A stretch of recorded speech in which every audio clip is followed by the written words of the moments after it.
Ce jour-là, le Premier ministre turc est reçu en grande pompe par le sultan Qaboos. Grosse berline allemande, fanfare et tapis rouge.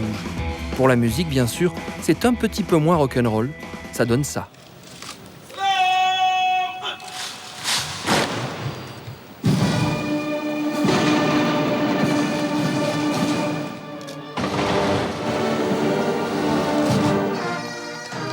Et lorsque tout ce beau monde se déplace, c'est tambour et cornemuse, héritage assumé de la couronne britannique, qui, dit-on, veille encore sur le pays. Les chevaux, noblesse oblige, sont en revanche de vrais pur-sang arabes. L'entrée est sur un carrefour de la 4 voies, à l'est de Mascate. L'accès est pourtant totalement interdit. Les inscriptions avertissent le visiteur éventuel. Ce domaine est régi par l'armée et propriété du sultan. Il abrite la cavalerie royale.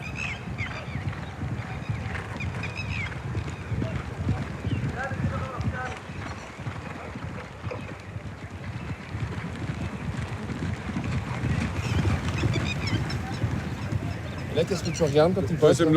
On regarde comment ils galopent, comment ils se comportent, s'ils ont une belle action, s'ils ont envie d'aller vite. Parce que le cheval ne parle pas, mais à la différence de l'homme, le cheval ne ment pas. Alors, quand on les regarde tous les jours, on connaît chacun d'entre eux. Et on connaît leur caractère et leur façon de se comporter. Un cheval qui, comme ça, avec les oreilles derrière, quand il fait canter, alors que d'habitude il est comme ça, il y a quelque chose qui se passe. Il faut savoir ce que c'est. Hey, make one more turn and we come back, hein? Very good, hein? Hey, good job, very good job.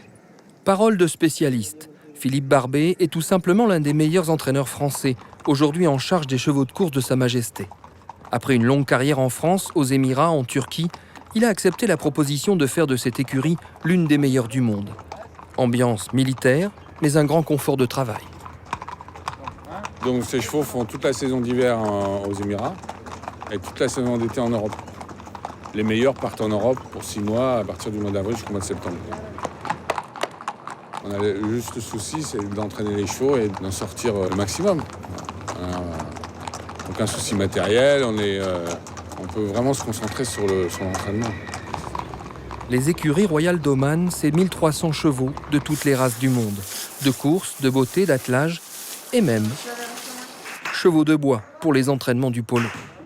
Sa Majesté ne regarde pas à la dépense. Pour les chevaux de course, c'est donc un des meilleurs Français qui a été recruté. Pour le polo, c'est tout simplement un grand professionnel argentin qui s'occupe de l'équipe.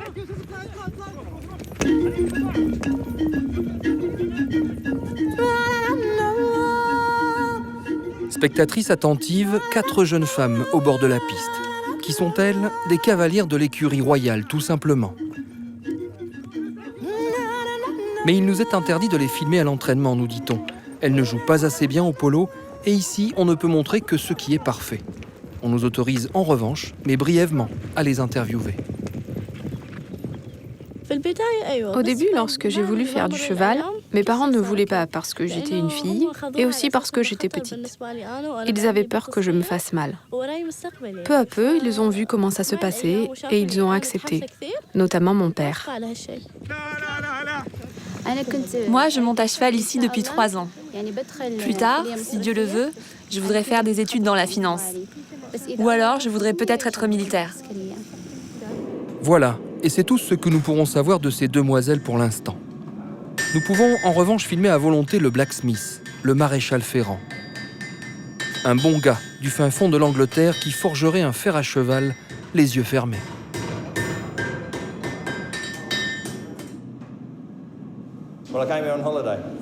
Je suis venu ici pour une semaine de vacances. Et c'est fantastique. Le pays est superbe et j'ai de la chance. Il y avait un boulot pour moi, c'était parfait. C'est vraiment un endroit super pour bosser. Le faire avec ses chevaux, j'ai vraiment eu beaucoup de chance. En Angleterre, un maréchal Ferrand, c'est 5 ans d'apprentissage et 2 ans de plus avant de pouvoir enseigner. On m'a chargé de former ces garçons et je pense que pour devenir de bons artisans, il leur faut au moins 5 ans. Au moins. Parmi les cadres civils de l'écurie, on trouve encore un vétérinaire grec ou un chirurgien anglais.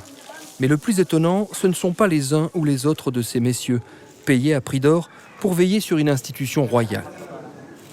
Plus insolites sont bien ces dames qui ont été admises il y a quelques années et qui sont un peu aujourd'hui les Amazones du sultan.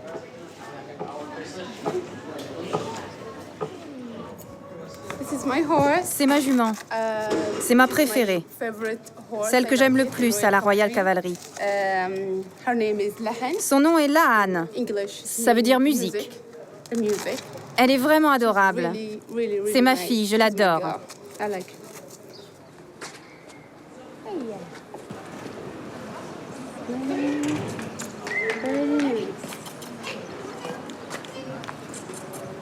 Nous sommes à la section des chevaux de beauté. Donc tout doit être beau, soigné et parfait.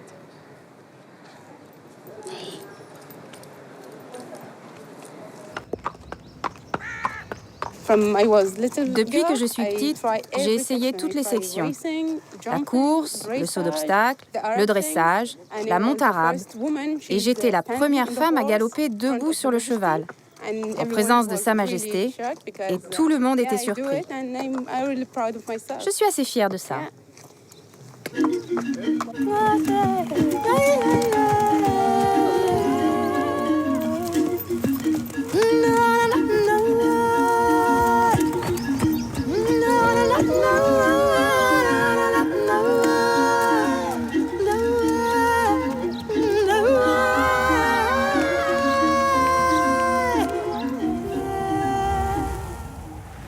Une semaine plus tard, nous avons rendez-vous à l'hippodrome d'Al-Fellaj, où doit se dérouler la dernière course de l'année. Sous la tente des généraux sont notamment réunis les chefs de tribus, venus de toutes les régions. Le sultan n'est pas présent, mais l'événement est bien placé sous son parrainage. C'est en son nom que le général Abdi, directeur des écuries royales, préside la réunion. Au programme, des courses classiques, mais aussi de la voltige et la parade des femmes. Parfois, nous faisons des spectacles avec plus de 1000 chevaux. Vous imaginez 1 millier de cavaliers originaires d'Oman? Nous avons les filles, les garçons, des cavaliers traditionnels de tout le pays. Nous les appelons et 300 ou 400 d'entre eux arrivent. Il y a deux choses dans ce pays. La modernité s'accroît, mais nous n'oublions pas notre culture. Elle aussi se renforce. Il y a beaucoup d'Omanais qui retrouvent leur culture traditionnelle. Et ils ne l'oublieront jamais.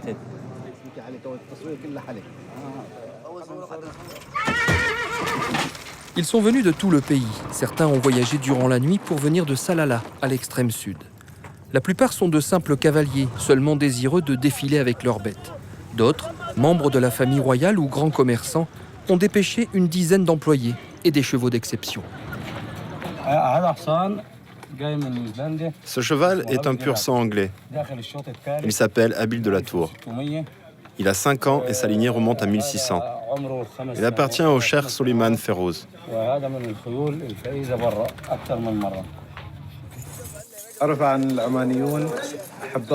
Nous, les Omanais, nous sommes réputés pour notre amour des chevaux depuis des siècles.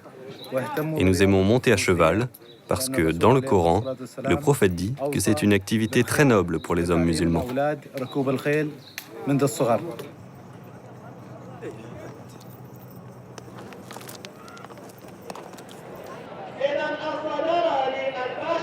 Peu à peu, les tribunes se sont remplies. Les officiels sont là, au grand complet.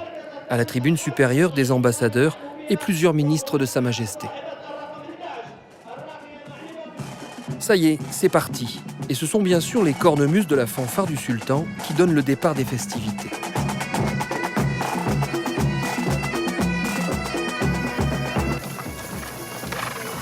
Suivent ensuite les régiments de parade. Hommes et femmes montent ensemble les chevaux de beauté des écuries royales. Elles sont une vingtaine à défiler aujourd'hui en habits de lumière au milieu des hommes.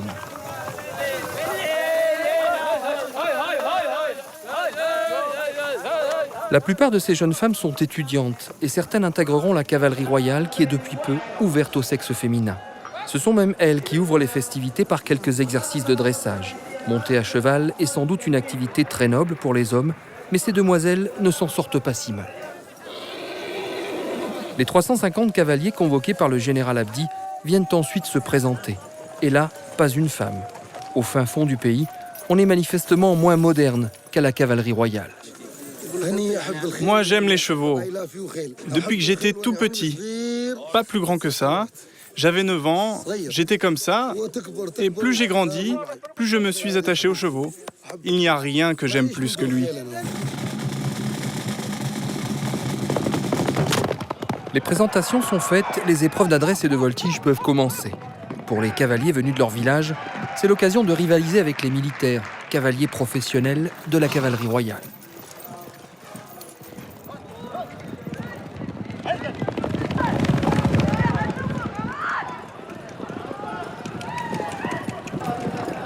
C'est ensuite l'heure des courses, le moment le plus attendu. Évidemment, ici, on ne parie pas. Les jeux d'argent sont bien interdits en terre d'islam. De très beaux cadeaux seront néanmoins distribués aux différents vainqueurs de la part du sultan.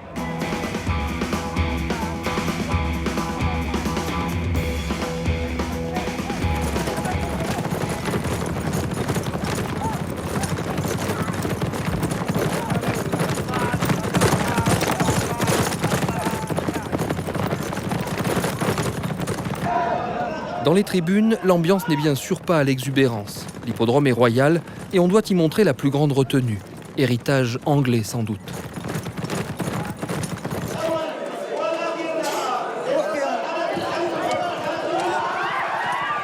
Parmi les plus passionnés, on retrouve curieusement ces demoiselles de la cavalerie royale.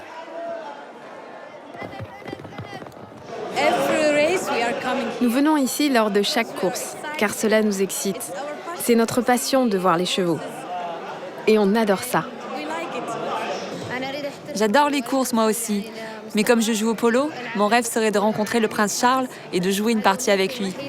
Je voudrais aussi voyager pour aller jouer au polo dans d'autres pays.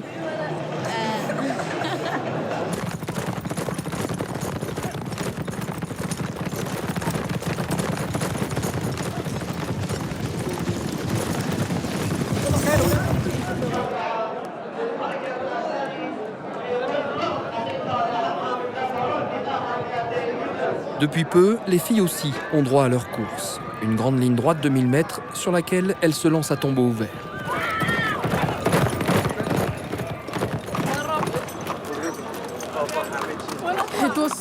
C'était si difficile car les chevaux étaient tous au même niveau. Et j'ai eu beaucoup de chance de l'emporter. Je suis très contente. Nous n'avons pas fait un bon résultat, mon ami et moi, mais nous sommes fiers car nous faisons partie de cette équipe de la cavalerie royale. Donc je pense que c'est très bon pour les filles. Et pas de chance pour nous. La fanfare royale est bien sûr venue clore cette journée de course. Dans les prochains jours, les grandes chaleurs vont commencer. Durant l'été, il fera plus de 50 degrés à Oman. Les cavaliers vont donc seulement prendre soin de leurs bêtes. Il en va ainsi au royaume des chevaux et du sultan Qaboos.